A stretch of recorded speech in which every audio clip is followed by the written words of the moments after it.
Hizi ni dokezo za kimichezo kutoka hapa Kemgongo TV. Timu ya taifa ya Tanzania, Taifa Stars, ambayo ilikuwa irejea nchini Januari 7 mwaka 2026, sasa rasmi itarejea Januari 8 mwaka 2026. Kupitia kwa katibu mkuu wa Wizara ya Habari, Utamaduni, Sanaa na Michezo, ambaye pia ni msemaji mkuu wa serikali, Gerson Msigwa, amesema mabadiliko hayo yana lengo la kuiwezesha timu hiyo kuwasili muda mzuri ambao utatoa fursa kwa Watanzania kuwapokea na kuwapongeza wachezaji kwa kazi walioifanya wakiwa kwenye fainali za AFCON mwaka 2025 zilizofanyika nchini Morocco. Kulingana na mabadiliko hayo, sasa Taifa Stars itawasili nchini Januari 8 mwaka 2026 saa 4 asubuhi na kupokelewa na wananchi wakiongozwa na Waziri wa Habari, Utamaduni, Sanaa na Michezo, Profesa Palamagamba Kabudi. Msigwa ametoa wito kwa wananchi wa Dar es Salaam kujitokeza kuishangilia na kuipongeza Stars kwa kazi iliyofanya nchini Morocco. Kama ambavyo mtakumbuka, jana tulitangaza kwamba Rais wa Jamhuri ya Muungano wa Tanzania, Mheshimiwa Dr. Samia Suluhu Hassan,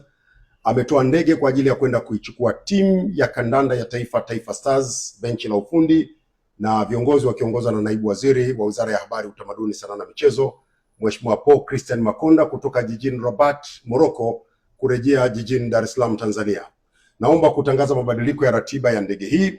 Sasa ndege hii itaondoka leo tarehe 6 mwezi Januari mwaka 2026 majira ya saa 10 za jioni kwenda jijini Rabat, Morocco, ambako itafika majira ya saa 4:30 za usiku.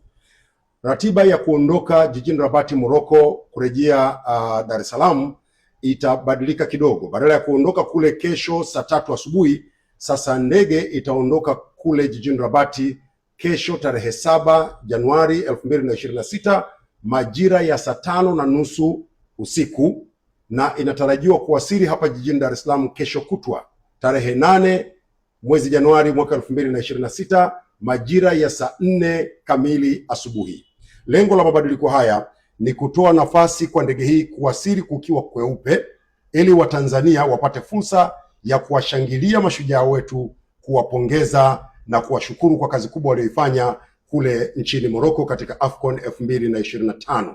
Na baada ya mapokezi yatakayofanyika katika uwanja wa ndege wa kimataifa wa Julius Nyerere, wachezaji watakwenda kupumzika, na baada ya hapo tarehe 10 ya mwezi Januari mwaka 2026 Mheshimiwa Dr. Samia Suluhu Hassan, Rais wa Jamhuri ya Muungano wa Tanzania, ameandaa hafla ya kuwapongeza.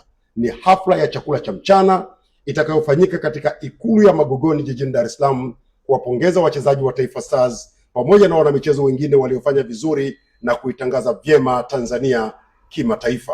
Lengo la kufanya hivi ni kuendelea kuunga mkono na kuitangaza michezo kama shughuli ya kimkakati kwa nchi yetu, shughuli ambayo inatuletea watalii, inatujengea uchumi, inaongeza uwekezaji, inavutia biashara, inazalisha ajira kwa vijana wetu, lakini zaidi ya hapo inajenga afya kwa Watanzania.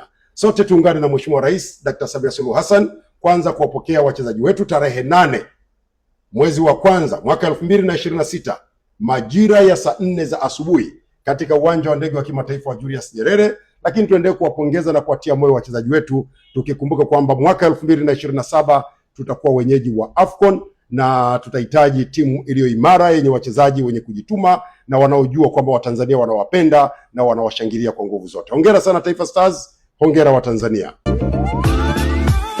Maisha ndani ya Dodoma kwa sasa yamerahisishwa na 5G Hotel, hoteli ya kisasa yenye vyumba vikubwa na vyenye mazingira tulivu na salama kwa muda wote. Breakfast ya bure, huduma ya chakula na vinywaji, DSTV, Azam TV na free wifi. Lingine kubwa ni kwamba njoo na gari lako, kwani parking ni ya kutosha. Tunapatikana Dodoma Kisasa, karibu na Alberto Pub. Kwa maelezo au mawasiliano zaidi, piga simu namba 0794120002 ama 0715693006 au tembelea mitandao yetu ya kijamii kote tukisomeka kama 5G Hotel.